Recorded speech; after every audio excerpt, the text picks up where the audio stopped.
my name is Gabby and welcome back to my channel, or if you're new here, then welcome to my channel, and today we are going to be talking about some of my 5-star book predictions currently on my physical TBR. Basically the books that I am most hopeful and most excited about out of all of the books that I am hopeful and excited about. A top 5, if you will, but also not really because they're not ranked and I'm probably forgetting at least a few different things. But I will have the content warnings for everything that we do talk about today linked down below in the description, along with links to some resources, and let's go ahead and get into it.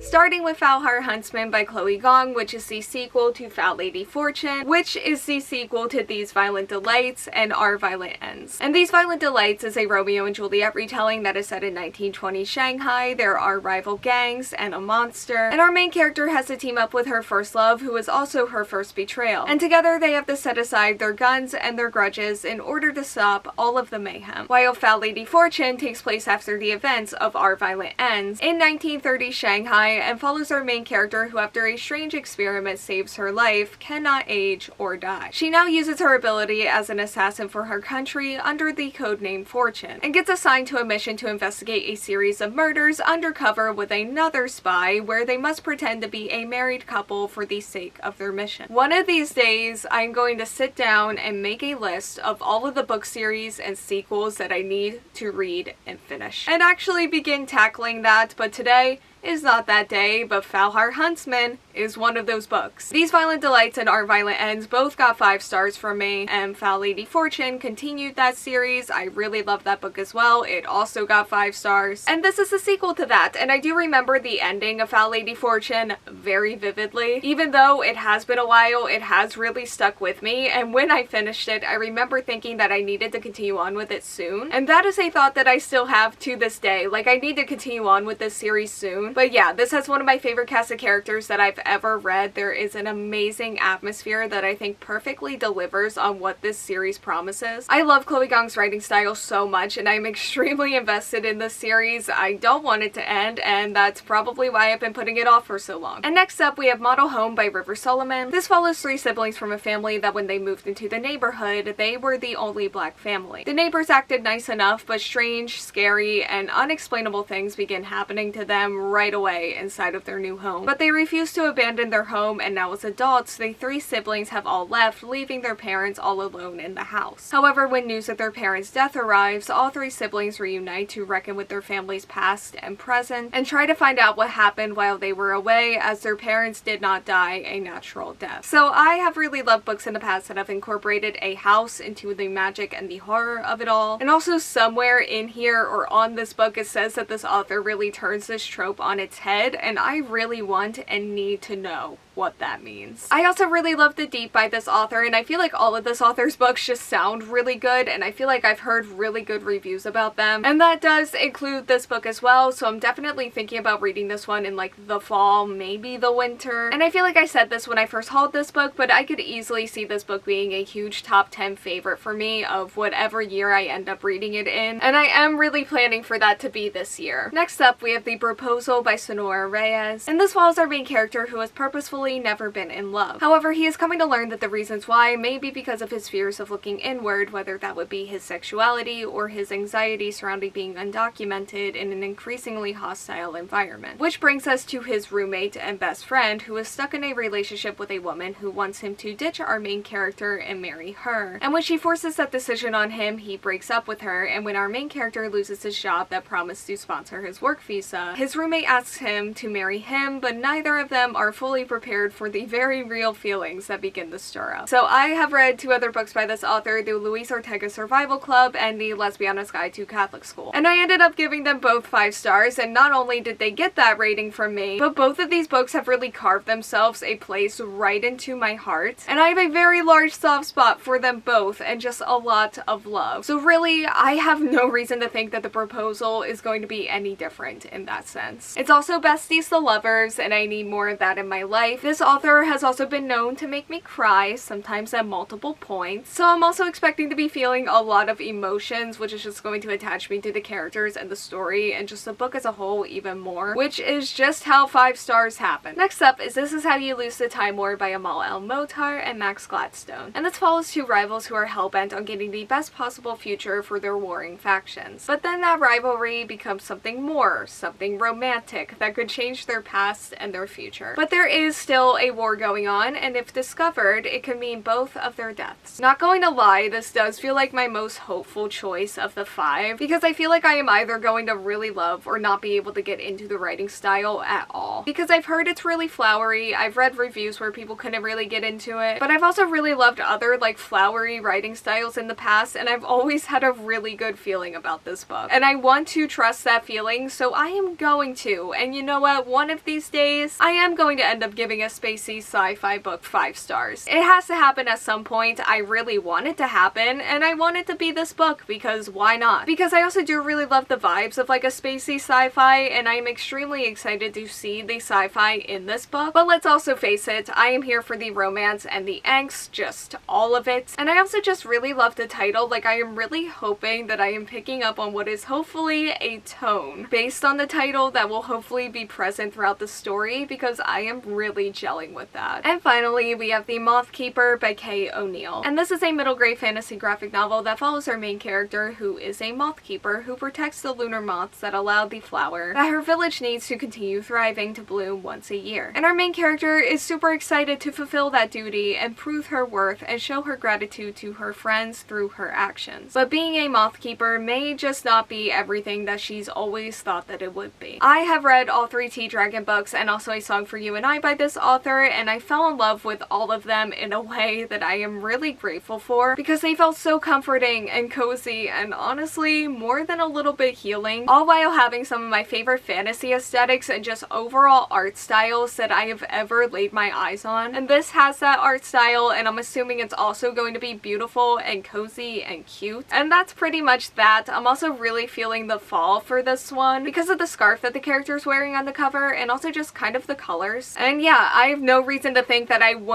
have just an absolutely amazing time with this. Okay, so that is all that I have for today's video. Thank you all so much for watching. Like, comment, subscribe, hit the bell, and answer the question that'll be around here if you want to do that. And hopefully I will see you here next time. Bye!